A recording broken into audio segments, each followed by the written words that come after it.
उवाच भगवन् सर्ववेत्ता त्वं देवानां प्रीतिदायकम् भैरवं कवचं ब्रूहि यदि चास्ति कृपा मयि प्राणत्यागं करिष्यामि यदि नो कथयिष्यसि सत्यं सत्यं पुनः सत्यं सत्यमेव न संशयः इत्थं देव्या वचः श्रुत्वा रहस्यातिशयं प्रभुः उवाच वचनं तत्र देवदेवो महेश्वरः ईश्वर उवाच पाटुकं कवचं दिव्यं शृणु मत्प्राणवल्लभे चण्डिका तन्त्रसर्वस्वं पटुकस्य विशेषतः तत्र मन्त्राद्यक्षरं तु वासुदेवस्वरूपकम् शङ्खवर्णद्वयो ब्रह्मा पटुकश्चन्द्रशेखरः आपदुद्धारणो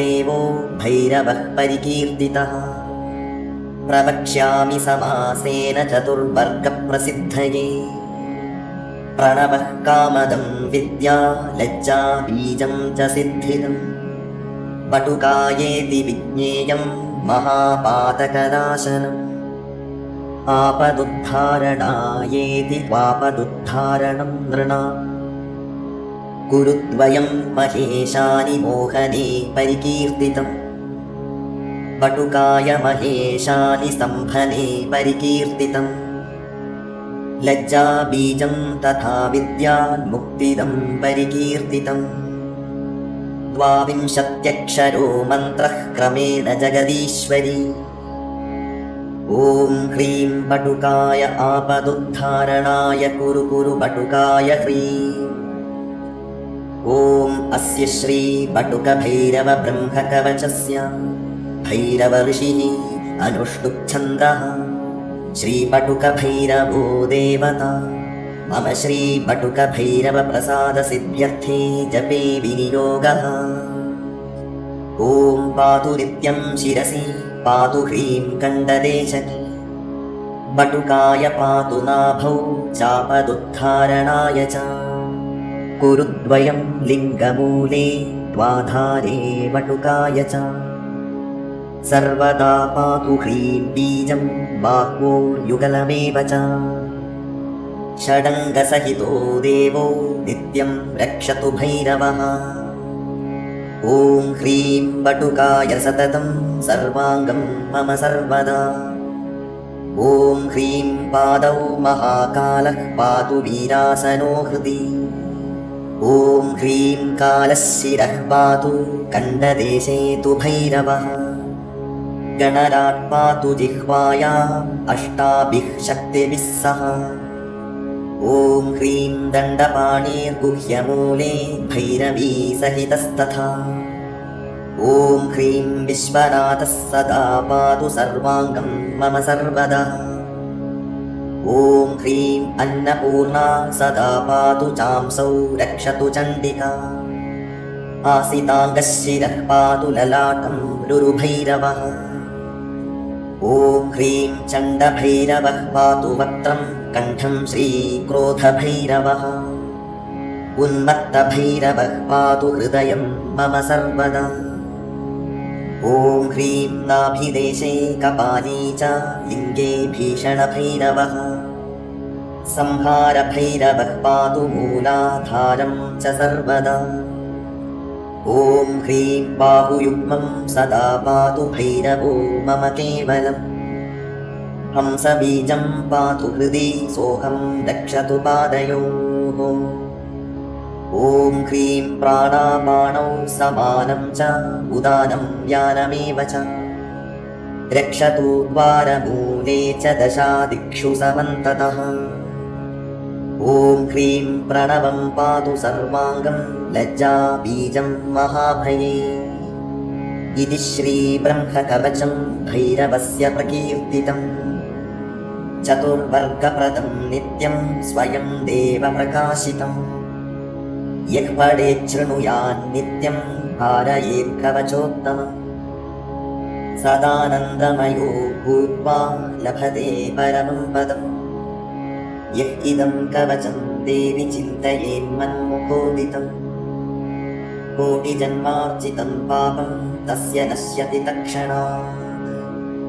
जलमध्ये अग्निमध्ये वा दुर्ग्रहे शत्रुसङ्कटे कवचस्मरणात् देवि सर्वत्र विजयी भवेत्।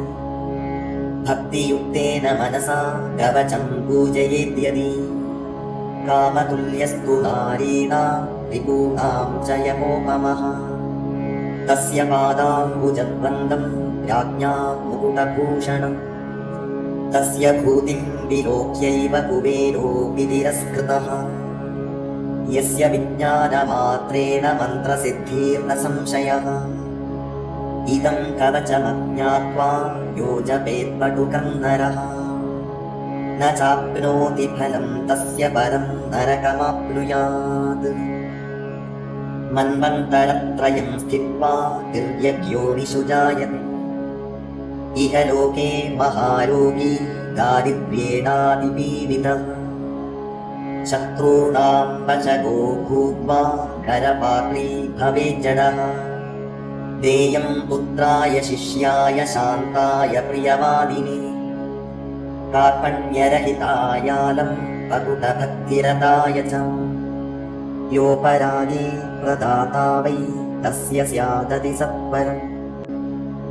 आयुर्विद्या यशो धर्मं बलं चैव न संशयः इति ते कथितं देवि गोपनीयं स्वयोनिवत्। इति श्रीरुद्रयामलोक्तं श्रीपटुकभैरवब्रह्मकवचम्।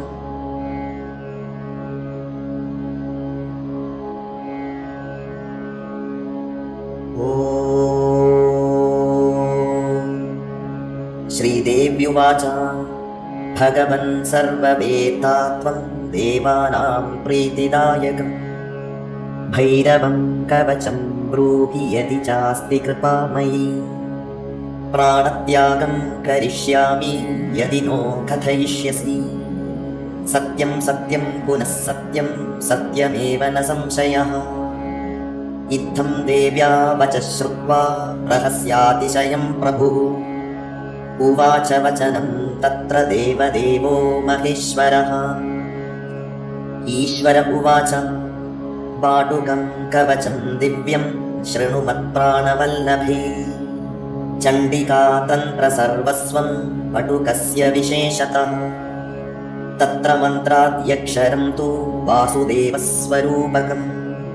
शङ्खवर्णद्वयो ब्रह्मा पटुकश्चन्द्रशेखरः।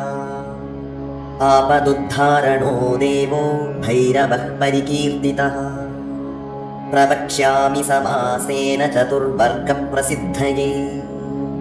प्रणवः कामदं विद्या लज्जा बीजं च सिद्धिदम्। पटुकायेति विज्ञेयं महापातकनाशनम्। आपदुद्धारणायेति त्वापदुद्धारणं नृणाम्। कुरुद्वयं महेशानि मोहने परिकीर्तितम्। पटुकाय महेशानि स्तम्भने परिकीर्तितम्। लज्जाबीजं तथा विद्यान्मुक्तिदं परिकीर्तितम्। 22 मन्त्रः क्रमेण जगदीश्वरी। ॐ ह्रीं पटुकाय आपदुद्धारणाय कुरु कुरु पटुकाय ह्रीं। ॐ अस्य श्री पटुकभैरवब्रह्मकवचस्य भैरवऋषिः अनुष्टुप्छन्दः श्रीपटुकभैरवो देवता। मम श्रीपटुकभैरवप्रसादसिद्ध्यर्थे जपे विनियोगः। ॐ पातु नित्यं शिरसि पातु ह्रीं कण्डदेशकी। पटुकाय पातु नाभौ चापदुद्धारणाय च। कुरुद्वयं लिङ्गमूले द्वाधारे पटुकाय च। सर्वदा पातु ह्रीं बीजं बाह्वो युगलमेव च। षडङ्गसहितो देवो नित्यं रक्षतु भैरवः।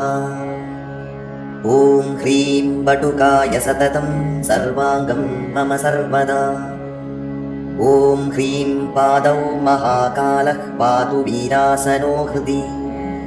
ॐ ह्रीं कालः शिरः पातु कण्डदेशे तु भैरवः। गणराट् पातु जिह्वायाम् अष्टाभिः शक्तिभिः सह। ॐ ह्रीं दण्डपाणिर्गुह्यमूले भैरवी सहितस्तथा। ॐ ह्रीं विश्वनाथः सदा पातु सर्वाङ्गं मम सर्वदा। ॐ ह्रीं अन्नपूर्णा सदा पातु चांसौ रक्षतु चण्डिका। आसिताङ्गः शिरः पातु ललाटं रुरुभैरवः। ॐ ह्रीं चण्डभैरवः पातु वक्त्रं कण्ठं श्रीक्रोधभैरवः। उन्मत्तभैरवः पातु हृदयं मम सर्वदा। ॐ ह्रीं नाभिदेशे कपाली च लिङ्गे भीषणभैरवः। संहारभैरवः पातु मूलाधारं च सर्वदा। ॐ ह्रीं बाहुयुग्मं सदा पातु भैरवो मम केवलम्। हंसबीजं पातु हृदि सोऽहं रक्षतु पादयोः। ॐ ह्रीं प्राणापानौ समानं च उदानं व्यानमेव च रक्षतु द्वारमूले च दशादिक्षु समन्ततः। ॐ ह्रीं प्रणवं पातु सर्वाङ्गं लज्जाबीजं महाभये। इति श्रीब्रह्मकवचं भैरवस्य प्रकीर्तितम्। चतुर्वर्गप्रदं नित्यं स्वयं देवप्रकाशितम्। यः पठेच्छृणुयान्नित्यं धारयेत्कवचोत्तमम्। सदानन्दमयो भूत्वा लभते परमं पदम्। यः इदं कवचं देवि चिन्तयेन्मन्मुखोदितम्। कोटिजन्मार्जितं पापं तस्य नश्यति तत्क्षणात्।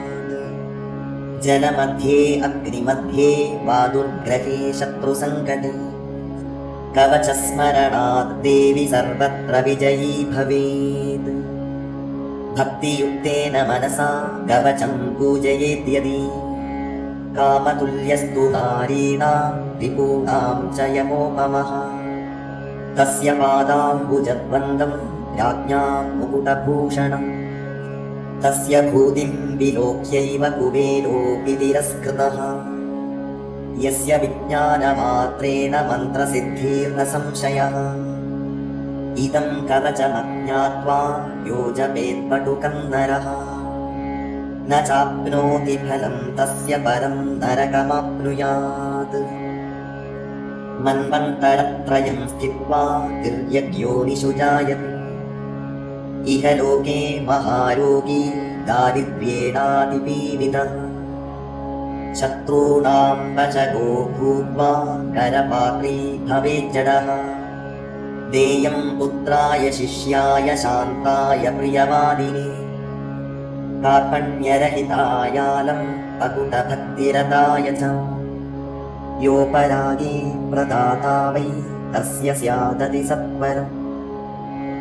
आयुर्विद्या यशो धर्मं बलं चैव न संशयः।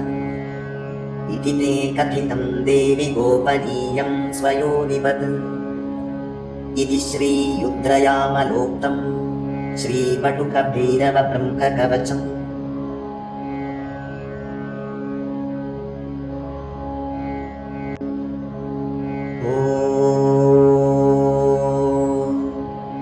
श्रीदेव्युवाच भगवन् सर्ववेत्ता त्वं देवानां प्रीतिदायकम्। भैरवं कवचं ब्रूहि यदि चास्ति कृपा मयि। प्राणत्यागं करिष्यामि यदि नो कथयिष्यसि। सत्यं सत्यं पुनः सत्यं सत्यमेव न संशयः। इत्थं देव्या वचः श्रुत्वा रहस्यातिशयं प्रभुः। उवाच वचनं तत्र देवदेवो महेश्वरः।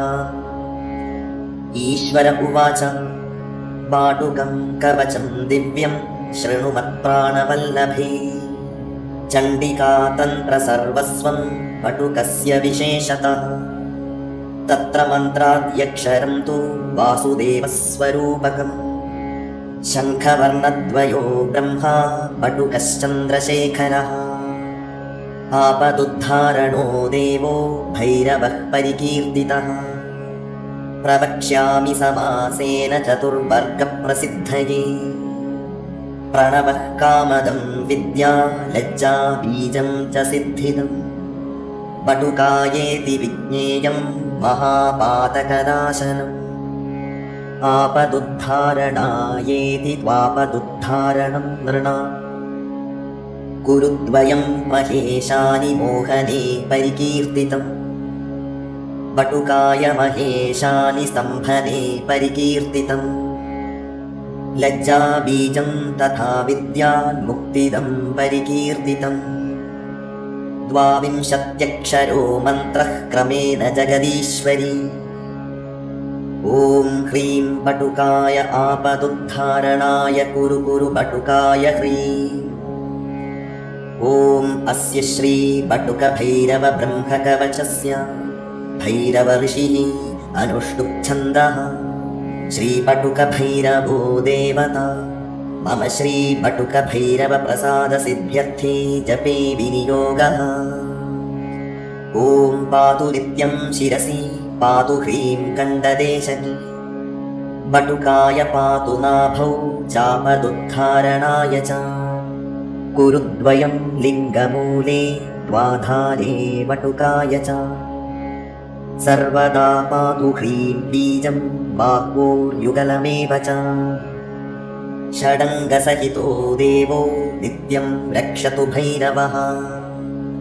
ॐ ह्रीं बटुकाय सततं सर्वाङ्गं मम सर्वदा। ॐ ह्रीं पादौ महाकालः पातु वीरासनो हृदि। ॐ ह्रीं कालः शिरः पातु कण्डदेशे तु भैरवः। गणराट् पातु जिह्वायाम् अष्टाभिः शक्तिभिः सह। ॐ ह्रीं दण्डपाणिर्गुह्यमूले भैरवी सहितस्तथा। ॐ ह्रीं विश्वनाथः सदा पातु सर्वाङ्गं मम सर्वदा। ॐ ह्रीं अन्नपूर्णा सदा पातु चांसौ रक्षतु चण्डिका। आसिताङ्गः शिरः पातु ललाटं रुरुभैरवः। ॐ ह्रीं चण्डभैरवः पातु वक्त्रं कण्ठं श्रीक्रोधभैरवः। उन्मत्तभैरवः पातु हृदयं मम सर्वदा। ॐ ह्रीं नाभिदेशे कपाली च लिङ्गे भीषणभैरवः। संहारभैरवः पातु मूलाधारं च सर्वदा। ॐ ह्रीं बाहुयुग्मं सदा पातु भैरवो मम केवलम्। हंसबीजं पातु हृदि सोऽहं रक्षतु पादयोः। ॐ ह्रीं प्राणापाणौ समानं च उदानं व्यानमेव च। रक्षतु द्वारमूले च दशादिक्षु समन्ततः। ॐ ह्रीं प्रणवं पातु सर्वाङ्गं लज्जाबीजं महाभये। इति श्रीब्रह्मकवचं भैरवस्य प्रकीर्तितम्। चतुर्वर्गप्रदं नित्यं स्वयं देवप्रकाशितम्। यः पठेच्छृणुयान्नित्यं धारयेत्कवचोत्तमम्। सदानन्दमयो भूत्वा लभते परमं पदम्। यः इदं कवचं देवि चिन्तयेन्मन्मुखोदितम्।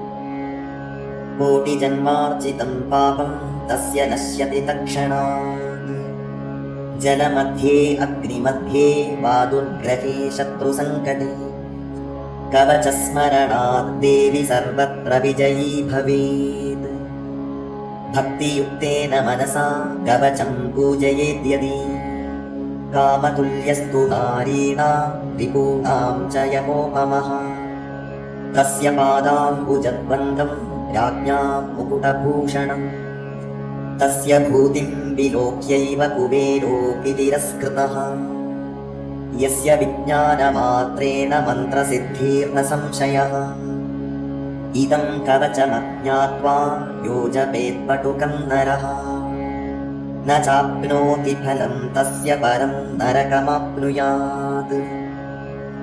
मन्वन्तरत्रयं स्थित्वा तिर्यग्योनिषु जायते। इह लोके महारोगी दारिद्र्येणातिपीडितः।